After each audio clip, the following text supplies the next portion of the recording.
வணக்கம். இப்போ இன்னைக்கு வந்து உடல் பருமனை குறைக்கக்கூடிய ஒரு சூப்பரான எண்ணெயில் பொரிச்ச வடை எப்படி பண்ணலாம் அப்படின்னு பார்க்கலாம். இப்போ வடை அப்படின்னு சொல்லும்பொழுதே வந்து எண்ணெயில் பொரிச்சது இது எப்படி ஆரோக்கியத்தை கொடுக்கும் அப்படின்னு நம்ம யோசிக்கலாம். நம்ம இதில் பயன்படுத்த போகிற பொருட்கள் எல்லாமே வந்து அவ்வளோ ஆரோக்கியமான பொருட்கள். அதனால கண்டிப்பாக இந்த வடையும் வந்து அவ்வளோ ஆரோக்கியமான வடையாக இருக்கும். எந்த எண்ணெயில் பொரிக்கிறோம், என்ன மாதிரியான பொருட்களை பயன்படுத்துகிறோம் அப்படின்றதுல தான் இருக்குது நம்மளுடைய ஆரோக்கியம். பெரும்பாலும் உடல் பருமனாக இருக்கிறவங்க பார்த்தீங்கன்னா வந்து வீட்டில் எண்ணெயில் பொரிச்ச உணவுகளை சாப்பிட்றதோ இல்லைனா வந்து சரியான எண்ணெயை தேர்ந்தெடுத்து சரியான உணவுகளை சாப்பிட்றவங்களும் இருக்க மாட்டாங்க. அதிகமா வந்து கடைகள்லயும் அதிகமா வெளியில போகக்கூடிய இடங்கள்லயும் வந்து பொரிச்ச உணவுகளை விரும்பி சாப்பிட்றவங்களா இருப்பாங்க. இன்னொன்று வந்து வெளியில கிடைக்கக்கூடிய உணவுப் பொருட்களையும் அதிகமா சாப்பிட்றவங்களா இருப்பாங்க. அதனாலதான் வந்து உடல் பருமன் அதிகமாகுது. நம்ம வீட்டுல உடலுக்கு ஆரோக்கியத்தை கொடுக்கக்கூடிய உணவுப் பொருட்களை கொண்டு தயாரிக்கக்கூடிய இந்த வடை கண்டிப்பா உடலுக்கு ஆரோக்கியத்தை கொடுக்கும். அது மட்டும் இல்லாம உடல் பருமனையும் குறைக்கும். இந்த வடையில வந்து அதிகமான நார்ச்சத்தும் அதே மாதிரி அதிகமான புரோட்டீன் சத்தும் இருக்கு. அதோட வந்து செக்கில் ஆட்டின சுத்தமான நல்லெண்ணெய் தான் பயன்படுத்தியிருக்கேன். அதனால கண்டிப்பா இது வந்து உடலுக்கு ஆரோக்கியத்தை கொடுக்கும். ஆரோக்கியமான ஒரு வடை எப்படி செய்யறது அப்படின்னு தெரிஞ்சுக்கிறதுக்கு இந்த வீடியோ ஃபுல்லா பாருங்க. வீடியோக்குள்ள போறதுக்கு முன்னாடி நம்ம சேனலுக்கு இன்னும் சப்ஸ்கிரைப் பண்ணலாம், சப்ஸ்கிரைப் பண்ணிக்கோங்க. பக்கத்துல இருக்கக்கூடிய பெல் பட்டனையும் கிளிக் பண்ணிக்கோங்க.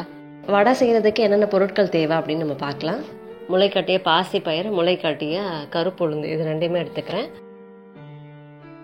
இதோட வந்து கொஞ்சோண்டு வந்து பூங்கார அரிசி ஊற வச்சு எடுத்துக்கிறேன். அரிசி கொஞ்சம் சேர்க்கும் பொழுது வந்து வடை நல்லா மொறுமொறுன்னு இருக்கும். அதே மாதிரி நல்லா மெதுவாகவும் இருக்கும். இன்னொன்று கருப்பு உளுந்து நம்ம சேர்க்கும் பொழுதும் நல்லா சாஃப்ட், அதாவது மெதுன்னு இருக்கும், நல்லா டேஸ்டாகவும் இருக்கும். இப்போ இது எல்லாமே வந்து ஸ்ப்ரவுட் பண்ணி நம்ம எடுத்துக்கிறோம். ஏற்கனவே ஸ்ப்ரவுட்ஸ் எப்படி பண்றது அப்படின்றது இன்னொரு வீடியோல இருக்கு. ஸோ அதை பார்த்து தெரிஞ்சுக்கோங்க இந்த தானியங்களை எப்படி வந்து ஸ்ப்ரவுட் பண்ணணும்னுட்டு. ஸோ இப்போ இந்த ஸ்ப்ரவுட் பண்ணி இதோட அரிசி இது எல்லாமே எடுத்துக்கிறோம். இது எல்லாத்தையும் வந்து நம்ம மிக்சியில சேர்த்துட்டு இதோட வந்து ஒரு வரமிளகாய், கொஞ்சம் ஜீரகம், சோம்பு, கொஞ்சோண்டு கரம் மசாலா, உப்பு, அப்புறமா வந்து பெருங்காயம், இதோட வந்து கொஞ்சம் இஞ்சியும் கொஞ்சோண்டு பூண்டு சேர்த்துக்கிறோம். நம்ம இது எல்லாத்தையுமே வந்து நல்லா அரைச்சி எடுத்துக்குவோம்.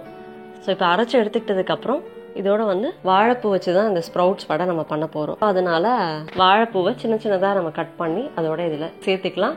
நம்ம வாழைப்பூ இல்லை அப்படின்னாலும் பரவாயில்ல, வெங்காயம் இருந்தால் வெங்காயம் சேர்த்துக்கோங்க. கருவேப்பிலை, கொத்தமல்லி எது இருந்தாலும் அதோட சேர்த்துக்கலாம். இல்லை கீரை இருந்தால் கூட கீரையும் இதோட சேர்த்துக்கலாம்.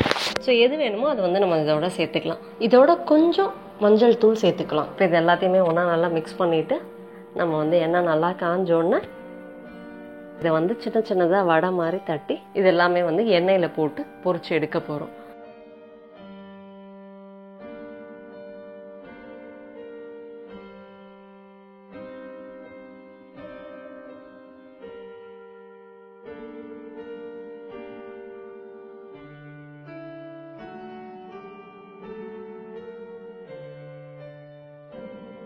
ஒரு ஹெல்தியான ஸ்ப்ரவுட்ஸ் வடை, அதுவும் வாழைப்பூ சேர்த்த ஸ்ப்ரவுட்ஸ் வடை நமக்கு ரெடி ஆயிடுச்சு.